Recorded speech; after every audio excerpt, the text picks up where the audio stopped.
بسم الله الرحمن الرحيم.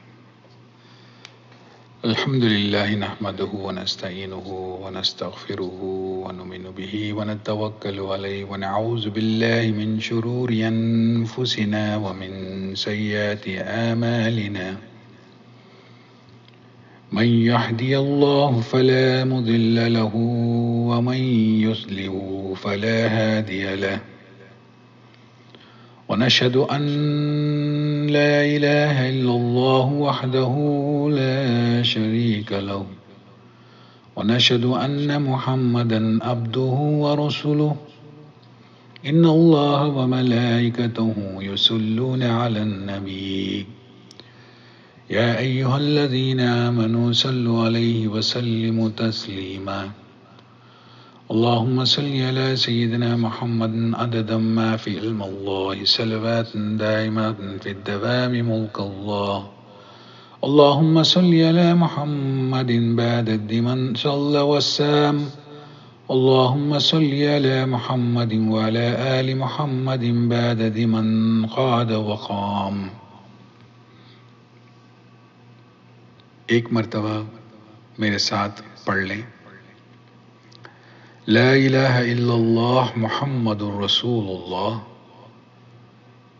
اشہد ان لا الہ الا اللہ وحدہ لا شریک لہ واشہد ان محمدا عبدہ ورسولہ. آمنت باللہ وملائکتہ وکتبہ ورسلہ والیوم الآخر والقدر خیرہ وشرہ من اللہ تعالی والبعث بعد الموت. آمنت باللہ کما ہوا باسمائہ وصفاتہ وقبلت جمیع احکامہ اکرام بالاحسان والتصدیق بالقلب. یہ میں نے اپنی بخشش کے لیے پڑھا ہے. آپ بھی نیت یہی کر لیں کہ آپ نے اپنی بخشش کے لیے ہی پڑھا ہے. رسول اللہ صلی اللہ علیہ وسلم نے فرمایا اپنے ایمان کو تازہ کر لیا کرو. صحابہ نے پوچھا کہ یا رسول اللہ کس طرح ایمان تازہ کریں؟ ارشاد فرمایا کبھی کبھی ان چیزوں کا اقرار کر لیا کرو اپنی زبان سے بھی اور دل سے بھی تاکہ مرتے وقت بھی آپ کو یہ یاد رہے. آج کل زندگی کا کوئی بھروسہ نہیں. موت کسی بھی وقت کسی بھی طرح آ سکتی ہے. ہمیں نیکی کرنے میں کوئی کوتاہی کوئی دیر نہیں کرنی چاہیے. نیکیوں کو جوڑنے اور نیکیوں کو کرنے میں تاخیر نہیں کرنی چاہیے.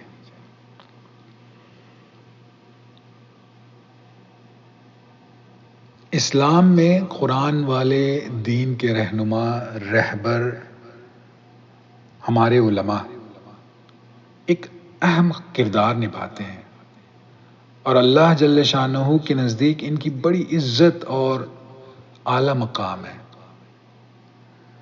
ذرا سوچیں اگر علماء نہ ہوتے تو ہمارا کیا حال ہوتا؟ ہم جو کچھ دین کے بارے میں سیکھتے ہیں وہ کہاں سے سیکھیں؟ کس سے سنتے ہیں اور کس سے تصدیق اور نمائندگی کرتے ہیں؟ کون ہمیں سکھلاتا کہ صحیح کیا ہے اور غلط کیا ہے؟ ہم سب کو پتا ہے ہر بچے کی شروعات ایک چھوٹے سے قاعدے سے یسرنا القرآن سے ہوتی ہے. قرآن صحیح پڑھنے تک کئی مرحلوں سے اور کئی سبقوں سے بچہ گزرتا ہے ایک استاد کی نگرانی میں. اللہ تعالیٰ قرآن میں فرماتا ہے وَلَقَدْ يَسَّرْنَا الْقُرْآنَ لِلذِّكْرِ، ہم نے قرآن پڑھنے، سیکھنے اور یاد رکھنے میں آسانی عطا فرمائی ہے۔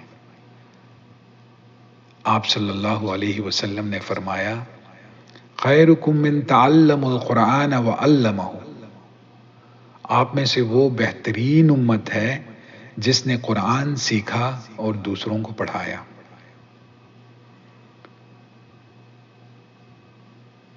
حافظ، علماء اور دین کے رہنما، ان نمائندوں کے احترام کرنا چاہیے،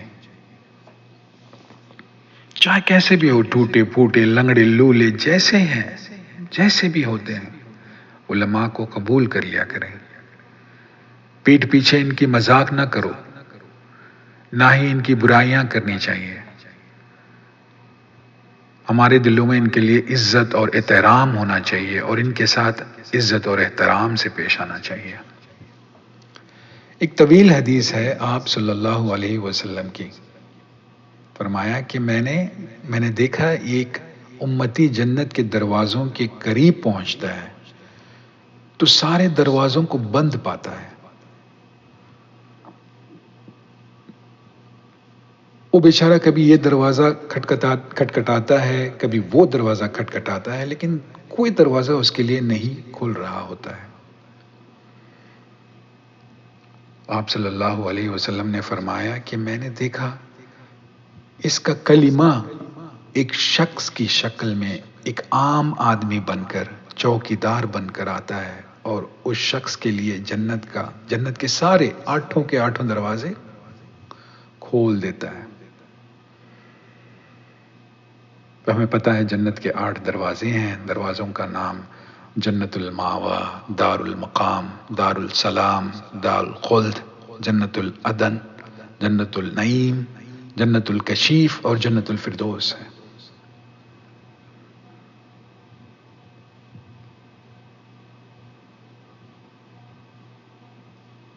شخص نے پوچھا کہ تو کون ہے؟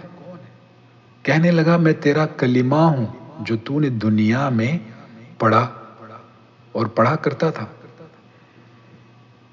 ایک دفعہ تو نے بیٹھ کے بڑی سچی نیت کے ساتھ کلمہ پڑھا تھا، میں وہی کلمہ ہوں۔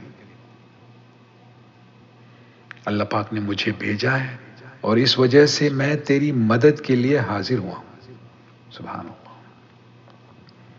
ایک اور حدیث میں آتا ہے، یہی حدیث ہے، بڑی طویل ہے۔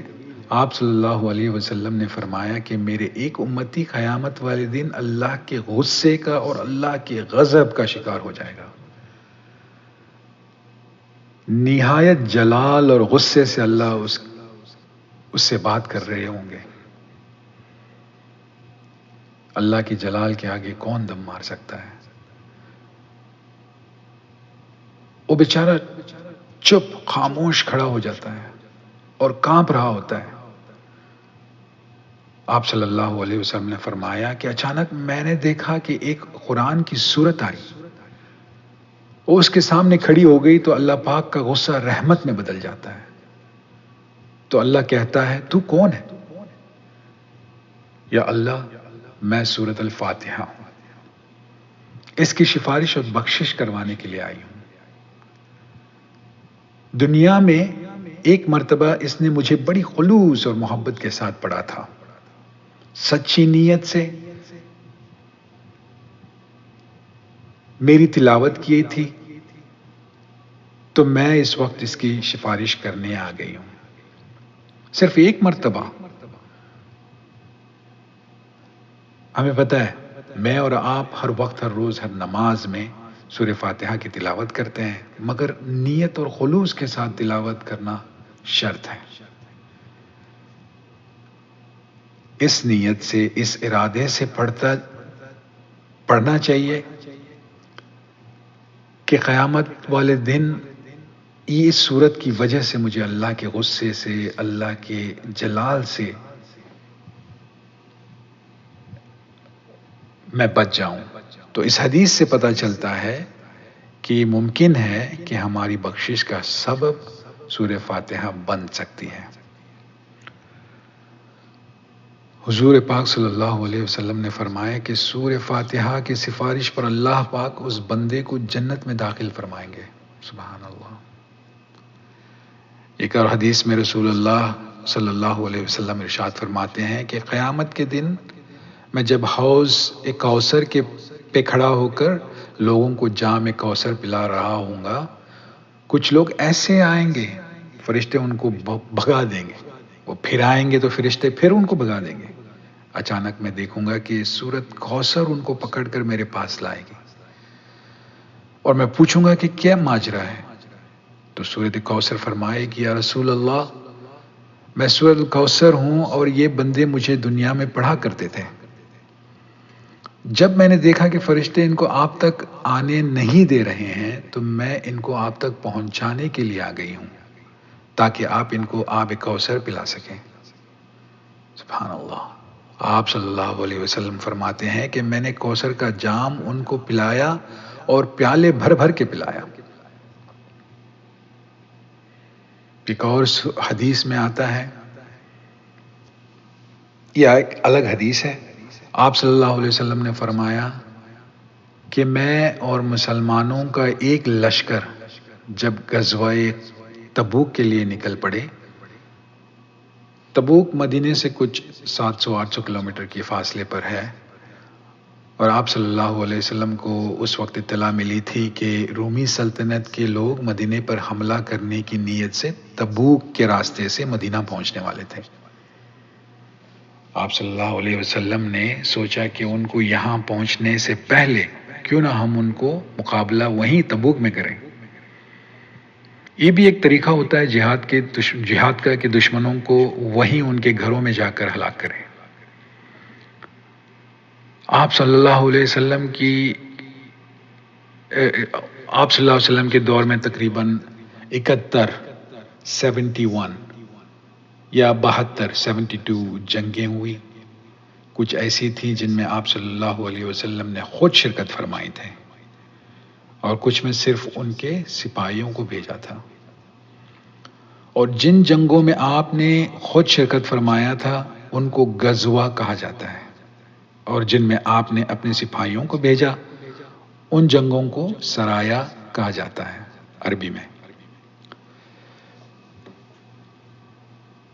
28 یا 29 جنگ ایسے بھی ہیں جن میں آپ صلی اللہ علیہ وسلم نے خود شرکت فرمائی۔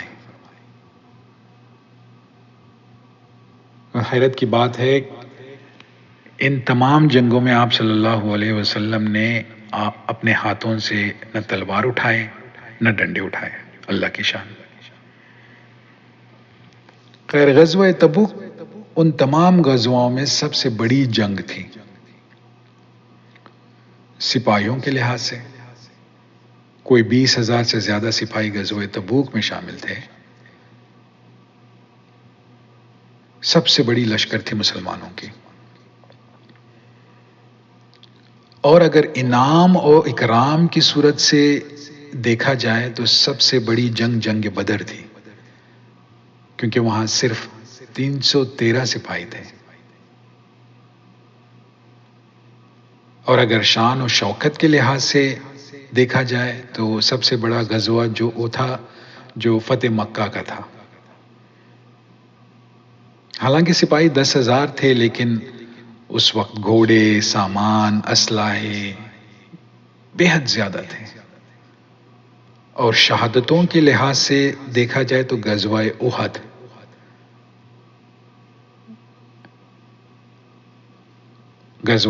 تھا، کیونکہ وہاں مسلمان سب سے زیادہ شہید ہوئے۔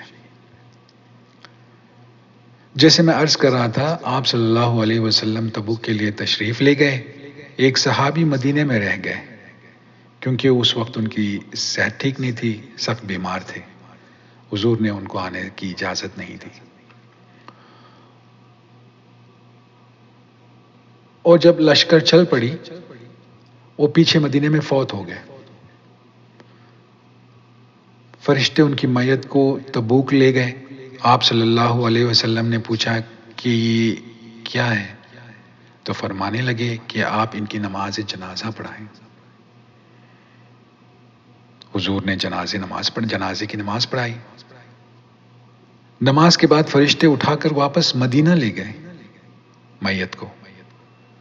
ایک روایت میں آتا ہے کہ ان کو وہیں تبوک میں ہی دفنا دیا گیا، اور دوسری روایت میں آتا ہے کہ فرشتوں نے ان کو اٹھا کر واپس مدینہ لے گئے اور ان کو جنت البقیع میں دفنا دیا گیا. جب آپ صلی اللہ علیہ وسلم تبوک سے مدینہ واپس آئے تو آپ نے اس صحابی کے گھر گئے اور ان کی گھر والی سے پوچھا کہ ماجرا کیا ہے. اور اس صحابی کی گھر والی نے کہا یا رسول اللہ، اور تو مجھے نہیں پتا لیکن اتنا پتا ہے کہ اس کو قل هو اللہ احد سے بے حد پیار تھا. گھر میں اٹھتا بیٹھتا چلتا پھرتا ہمیشہ قل هو اللہ احد پڑھا کرتا تھا. اتنے میں جبریل آ گئے. فرمایا کہ اللہ کہتے ہیں یہ میرا بندہ قل هو اللہ احد کا عاشق تھا. میں نے اس کو پڑھنے کے صدقے اس کی مغفرت کی دعا آپ سے پڑھوائی. اس کی بخشش کا طریقہ یہ طے کیا کہ آپ اس کی جنازے کی نماز پڑھائیں گے اور فرشتے اس کو اٹھا کر آپ تک لے آئیں گے اور واپس مدینہ لے کر جائیں گے. صرف قل هو اللہ احد سے پیار کرنے کی وجہ سے اس صحابی کو اعلی مقام اللہ نے فرمایا. صرف انہوں نے اتنا کیا کہ اٹھتے بیٹھتے چلتے پھرتے ہر وقت قل هو اللہ احد کی ذکر ورد کی انہوں نے. اللہ نے ان کو اعلی مقام عطا فرمایا. آپ صلی اللہ علیہ وسلم نے فرمایا قرآن میں ایک چھوٹی سی آیت ہے جس کی صرف 30 آیتیں ہیں. ایک چھوٹی سی سورت ہے جس کی صرف 30 آیتیں ہیں. یہ بہت اچھا ہوگا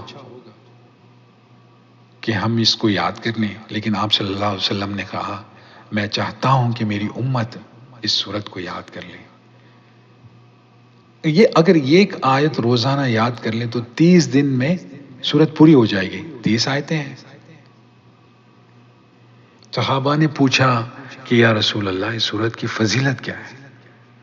آپ صلی اللہ علیہ وسلم نے کہا کہ خدا نہ کرے اگر قبر میں عذاب آ جائے تو یہ سورت اس وقت اس میت کو آگے سے پیچھے سے دائیں سے بائیں سے گھیر لے گی اور اس پر عذاب آنے سے روک لیتی ہے.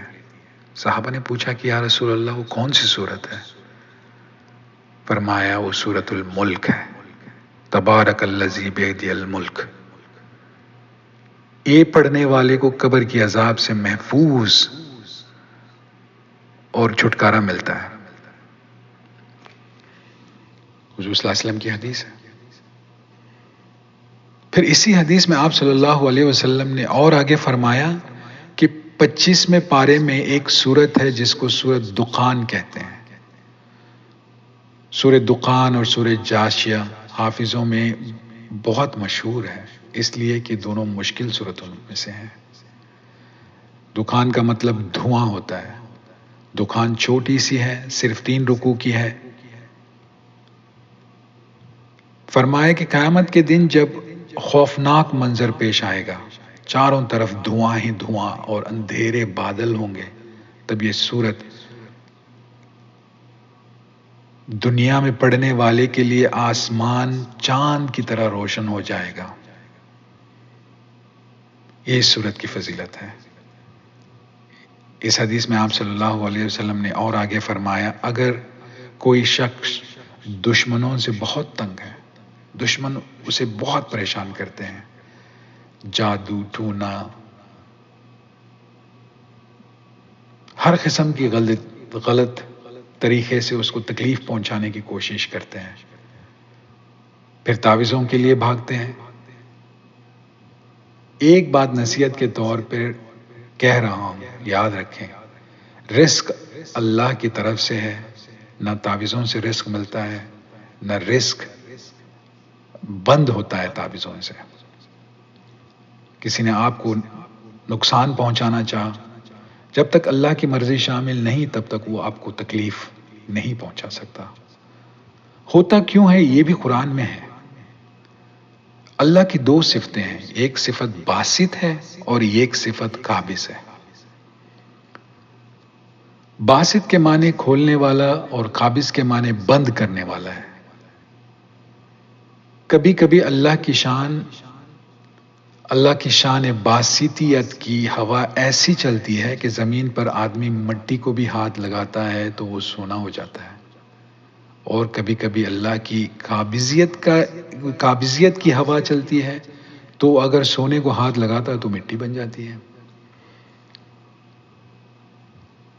یاد رکھیں، رزق کا مالک صرف اللہ ہے اور اس پر ہمیشہ یقین قائم رکھنا چاہیے۔ اللہ کے سوا کسی کو طاقت نہیں آپ کو رزق دیں، یہ ہمیشہ ہمارا ایمان بنا کے رکھنا چاہیے۔ تو آپ صلی اللہ علیہ وسلم نے فرمایا کہ کبھی دشمنوں سے تنگ آ جاؤ،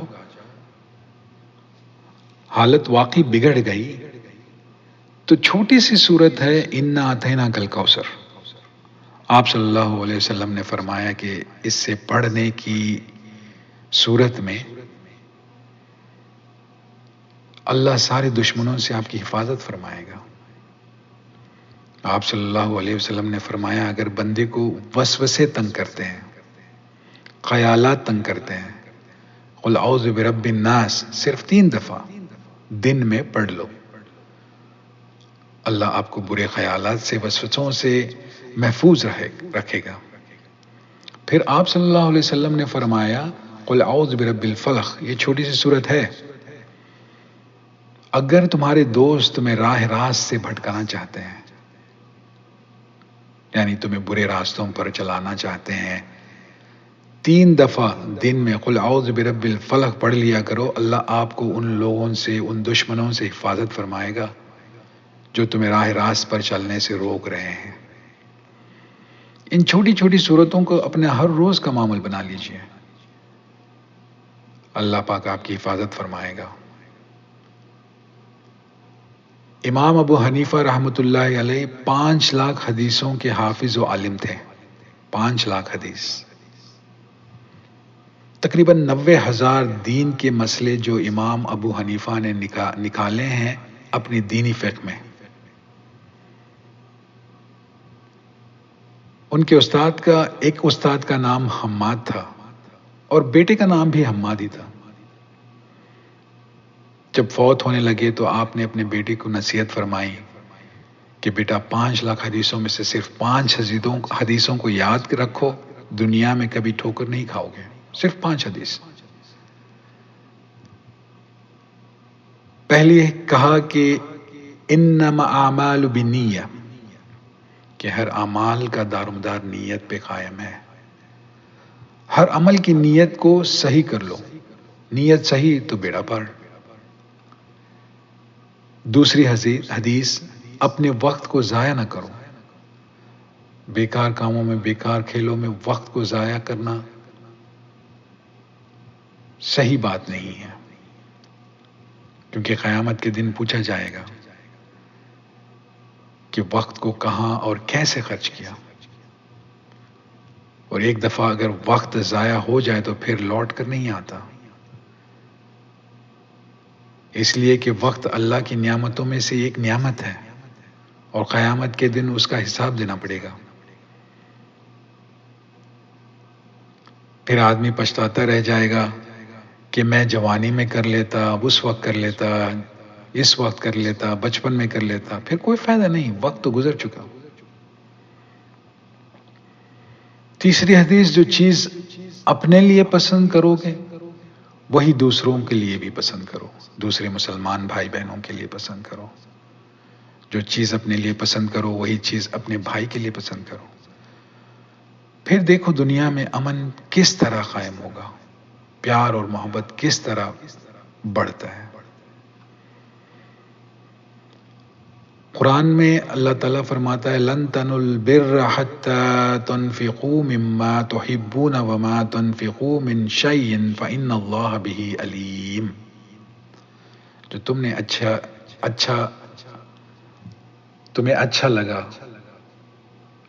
اچھا لگے وہی اللہ کے نام پہ دوسروں کو دینا، یہ نہیں کہ سڑی گلی ہوئی چیز اٹھا کر دے دیا، پرانی گندی استعمال کی ہوئی چیز کو اٹھا کر دے دیا، جو کھانا بچ گیا وہ غریبوں میں دے دیا، نہیں، ایسے بالکل نہیں۔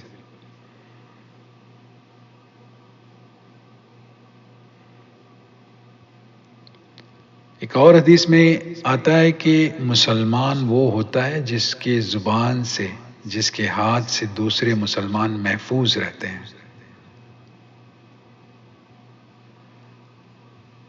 مسلمان استی بھی نیز از غیر شو، اہل عالم را سراپا خیر شو۔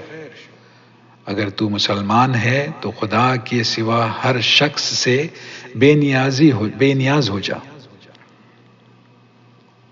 اور دنیا کے لیے خیر و برکت کا سر چشمہ بن جا۔ گالی، چغلی، غیبت، بہتان، الزام، یہ سارے وہ گناہ ہیں جو ہمیشہ دوسروں کے لیے کرتے ہیں۔ ایک اور حدیث میں آپ صلی اللہ علیہ وسلم نے فرمایا، جو زبان پہ گناہ ہے نا، اس کا بدلہ دنیا میں ہی تازہ مل جاتا ہے۔ آپ کسی کو گالی دو، آپ کو گالی پڑ جائے گی۔ آپ کسی کی برائی کرو، آپ کی برائی ہو جائے گی۔ آپ صلی اللہ علیہ وسلم نے فرمایا کہ میں نے دیکھا کہ میرے ایک امتی کو فرشتے جہنم کی طرف پکڑ کر لے جا رہے ہوتے ہیں، وہ بیچارہ چیخ رہا ہوتا ہے، لیکن فرشتے کھینچ کر لے جاتے ہیں۔ اچانک دیکھا کہ ایک نیکی سامنے آ جاتی ہے اور فرشتوں سے کہتی ہے کہ چھوڑ دو اس کو، اس نے دنیا میں ماں باپ کا احترام کیا، ماں باپ سے نیکی کی، اس نے ان سے اونچا نہیں بولا تھا، تو اس وجہ سے وہ نیکی اس کی حفاظت کے لیے آ جائے گی۔ یہ زبان ہے نا، وہ ماں باپ ہو، بہن بھائی ہو، دوست ہو، پڑوس ہو، کسی پر الزام، بہتان، غیبت، گالی، چغلی، اس سے محفوظ رکھو، مذاق بھی نہیں۔ قرآن میں ایک آیت ہے، وَيْلٌ لِكُلِّ ہُمَزَةٍ لُمَزَةٍ، یہ وہ جو ہے نا، ایک معنی ولی کا جہنم کا سب سے نچلا حصہ ہے، ایک معنی ویل کا جہنم کے سب سے نچلے حصے کا ہے، جہاں آگ ہی آگ ہے، بچنے کا کوئی راستہ نہیں۔ دوسرا معنی علماء کرتے ہیں کہ ہلاک ہو جائے وہ بندہ پورے کا پورا، تھوڑا تھوڑا نہیں۔ کون؟ ہمزہ اللمزہ، جس نے دو غلطیاں کی، ایک چغلی کی اور دوسرا مسلمانوں کو تانا مارا۔ ہم نے توجہ کبھی نہیں کی ہوگی، لیکن قرآن کہتا ہے کہ اس کا معنی وہ شخص پورے کا پورا تباہ، وہ برباد ہو گیا جس نے یہ دو گناہ کر لیے، ایک کسی شخص کے ساتھ چغلی، اس کا گناہ، اور دوسرا کہ تانا مارنا۔ ہمیں سچے دل سے توبہ کر لینا چاہیے۔ اللہ ہمیں ان گناہوں سے محفوظ رکھے، معاف کرے۔ ان صورتوں کو وظیفوں کے طور پر پڑھ لیا کرو، سچی نیت سے اللہ سے یہ دعا کرو کہ اللہ میرے اس پڑھنے کو قیامت کے دن میری بخشش کا سبب بنائے۔ اپنے بچوں کو پڑھاؤ، سکھلاؤ، اور ہر روز کا ایک معمول بنا لو۔ اپنے بچوں کو، بچیوں کو ان صورتوں کو پڑھاؤ اور ان کو عادت ڈالو۔ بیٹے، بیٹیاں، سب کو پڑھاؤ۔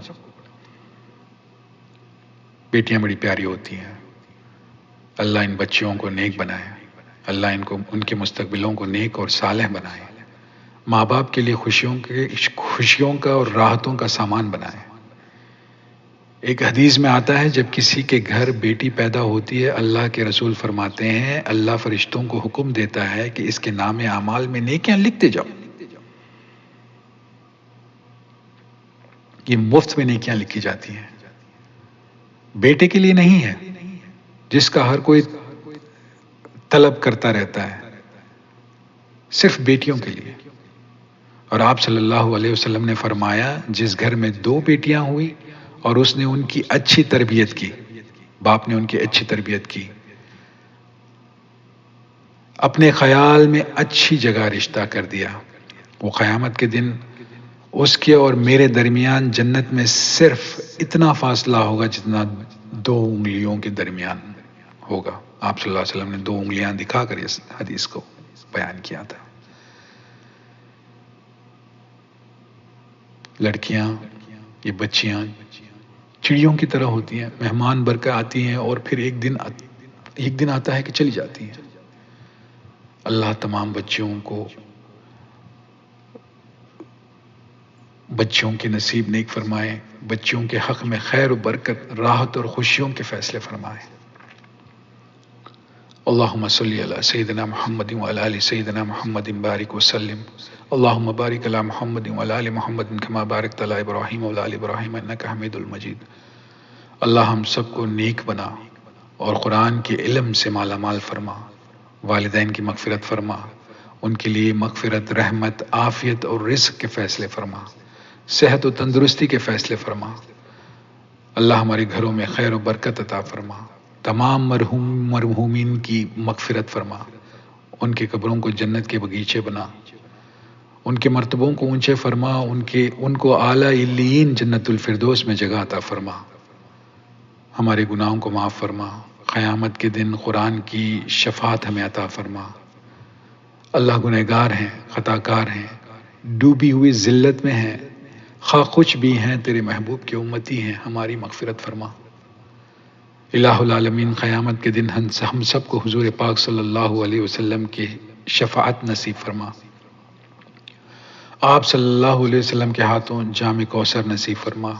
الہ العالمین ہر شر سے، ہر وبا سے، ہر بلا سے، ہر بیماری سے، ہر فتنے سے، شیطان کے منحوس سائے سے، ہر فرقے سے ہماری حفاظت فرما.